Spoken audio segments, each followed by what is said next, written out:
You can't heal in the same place that broke you. Keep telling us, just meditate. Focus on yourself. Sounds good? Right. But how you gonna focus when the air itself feels toxic? When the walls pulling you right back into your old wounds. Contradiction, nobody names. Put your thinkers on.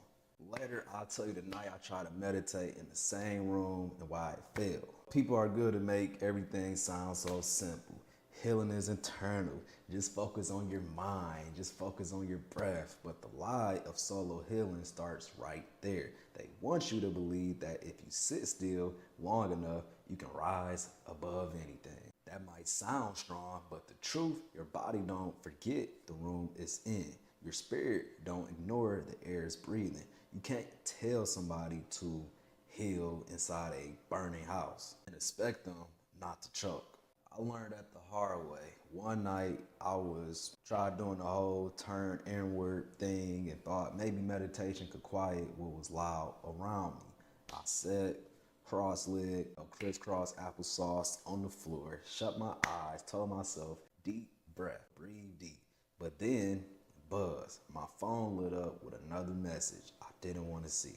I tried to ignore it, but then a door slammed down the hall so hard the wall shook, and as soon as my eyes closed again, it wasn't just silence. That bed carried memories I didn't ask for, memories that sat heavier than that blanket. My chest was tight before a single calm thought could come about. That was a night I realized this isn't just about willpower. The space itself was fighting against me. So it's easy to preach, just journal it out. The same way folks preach meditation. That's solid advice if your room is steady, your air is light, and the walls are yours. But imagine a notebook shaking on your lap while people is yelling in the kitchen, TV blasting, somebody calling your name every 3 minutes. Instead of clarity, your thoughts scatter like broken glass across the page. The more you write, the more noise leaks out. That's not cleansing, it's recycling the very tension that broke you. Here's the thing most people miss. The body responds to space whether you choose it or not. Sounds, smells, even shadows drip small messages right into your nervous system, right? Many trauma clinicians and practitioners note that sensory cues tied to place can trigger the body alarm system even when your mind is trying to focus. This is why your chest can tighten just by walking into a room filled with old memory before you can even say a single word. So here's a step if you feel stuck. Tonight, when you're alone, notice one sound or one smell in your room that drags you back. Name it out loud. Don't sugarcoat it. That alone starts breaking the seal between you and that old environment. Step one is naming the enemy of your peace. Because when a vice says you can do it all in your head, it turns healing into punishment. You end up doubting yourself instead of doubting the space that's keeping you sick. You can stack all the affirmations you want, but you can't detox in a house full of poison.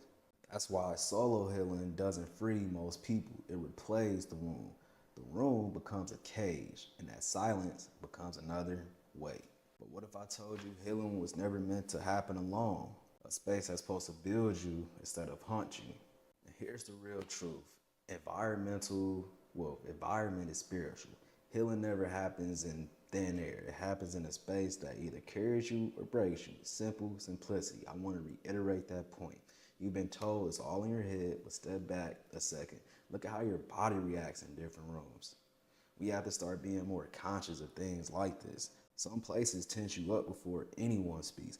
Other calms you before you even take a deep breath. That's not chance, that's the spirit of place pressing on you. Energy has a zip code. Ground and walls carry memory. Your nervous system sometimes listens whether your brain admits it or not. Walk into a certain hallway, sit in a park under the warm sun, your shoulders drop like free weight. Science even backs it. Senses fire faster than words. Smells, sounds, lighting that cue your body first. That's why the environment can trigger panic faster than affirmations can calm you. That's exactly why I say we don't worship, we align. Alignment requires laws, a sense of ancestral science. So what does that sacred place look like to you now? You don't need a temple, Start simple. Tonight, pick one. Unfollow 5 accounts flooding your mind with nonsense. Silence notifications after 9 p.m. so peace isn't disrupted. Women do a pretty good job at that. Or make one small shift in your sleep space. Even moving your bed 2 feet can change the energy you feel walking into that room. These may sound small, but each one signals your body. This space belongs to me again. Healing environments can also be mobile. A quiet car ride with music that soothes you can be a temple. A sunrise walk where you finally breathe without pressure, that's medicine.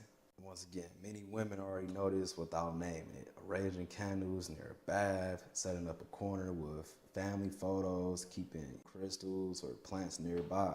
These aren't random decoration. Those are intuitive returns to what was erased.